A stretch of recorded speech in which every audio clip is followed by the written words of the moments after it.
Hello. Hello. काय रे बापू? कुठं आहे जोडीदार? अरे बापू इकडे घरी आहे, बोल की. अरे काय नाही, हा असाच केलता फोन. हा, बोल की बापू. अरे बैलाला पैसे कमी पडलं होतं म्हणून म्हणलं. तुझ्या आईला बैलाला पैसे कमी पडले. अरे बापू बाहेर आलो की रे मी.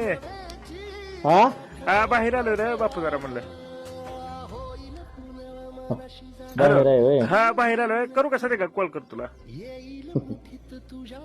पैसे वैसे काढायच्या आधीच बाहेर आहे मला. म्हणलो की देईल पैसे, लय आपल्या जवळच आहे. कोण नसतं कुणाचं, आणि असल्या टायमाला कोण देत असतं का पैसे? जरा कुणाला गळी लागणार काही गाठलं मोडा नेऊन. ह्या जगात कुणी कुणाचं नाही. समजा आपल्यालाच करायचंय ना आपल्यालाच भरायचंय.